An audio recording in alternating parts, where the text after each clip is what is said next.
Okay, so if you're a super trumpet nerd, you're going to love this stuff. Kudos to my wife who hasn't divorced me because I have these horns. Now, thankfully, they don't cost as much as violins, which, you know, can be upwards of $100,000. These are only $1,000, $2,000, $3,000 a piece. But they're vintage trumpets from American makers from the 20th century, and nothing compares to them. Bach Stradivarius is still putting out a great reissue today, the Bach 190, which is like the early Elkhart 1960s Bach Strad horns. And I've got two representations of that here. But we will start with Benge. And what I played on the record was this. It's a 1965 Burbank Benge. Benges were made in Burbank from 1960 to 1968, or maybe 1950 to 1960, I'm not really sure. So actually on Burbank Boulevard in Burbank, and it says on the bell the address. This is what Herb Alpert played. A lot of people just swear by Benges. They're amazing. This is a large bore Burbank Benge from, I think, 1965. Amazing sound, amazing intonation, the best upper register for me, the lead pipe tuning slide combination. I have another Benge that I just got.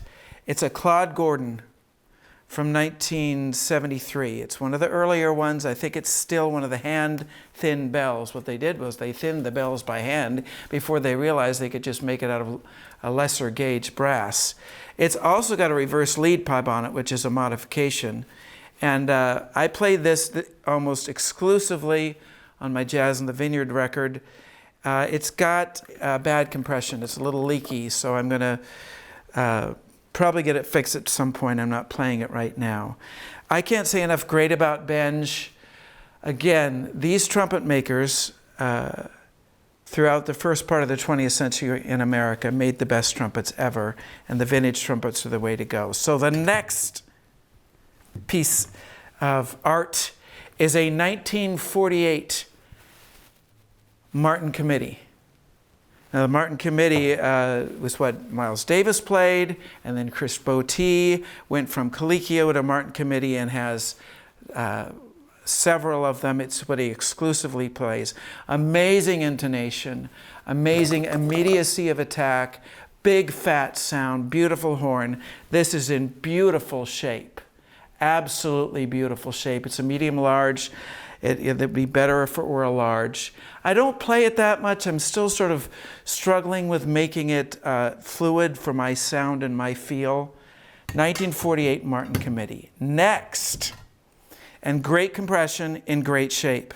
Next, a 1952 old studio with this is like a tank. This is, they would say, pre-World War II metal. It literally has a huge sound, immediate valve attack, great intonation, big. I use this almost exclusively recording on my previous records, and I'm about to do the same. I'm too afraid to bring it out live just because I haven't been playing live that much in the last 2 years, maybe just 30 gigs. And what I do play out live is my old faithful 1978 Bach Strad 43 lightweight. When I was at UCLA, I was in the wind ensemble, and I was playing a Calicchio from 75, and the head of band said, "Get rid of that Calicchio, get a Bach, and I'll make you first chair." So Mike Sachs, who's an extremely well-known, he's the principal at Cleveland Symphony Orchestra, told me what horn to get, and I went to Zepp's in Burbank and bought this, and have had this the whole time. These are all new, and I keep going back to this. It's crazy. So reliable, ease of playing, flowing sound. I call it the bend. You can bend the note without losing the note. inspires confidence. You can play it all night and not worry about anything. Another little interesting offering here is what I came up with at $100 at a garage sale, is a Bundy, which was made at the Bach Strad factory. It says made by Vincent Bach in the early 60s. So if you notice, it has the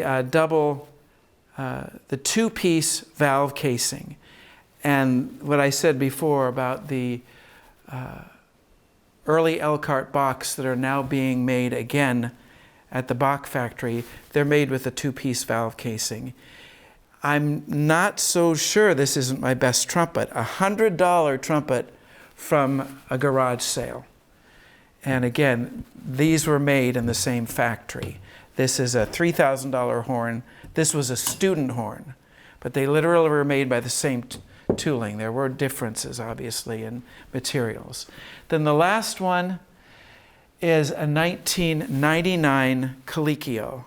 Now, Calicchios were made on 6409 Willoughby Avenue in Hollywood for up until about 2001. They were made by Dominic Calicchio, the grandfather who did these handmade horns, and they were what Tower of Power used and everybody used. I've had probably 6 of them, and I still struggle with playing really well on one. This is the best one I've ever played. It was made by John Duda, probably in 1999. It's in really good shape, and it has a big, wonderful, fat sound. I'd love to record with it. Like I said, I probably don't have the courage to go out and play live with it, but it's a Calicchio from Los Angeles before they moved to Tulsa, then whatever has happened to them. But really a boutique horn, this Calicchio, and if you know about trumpets, you know what this horn is. So thank you for your interest in that, Victor, and I could talk about these horns forever.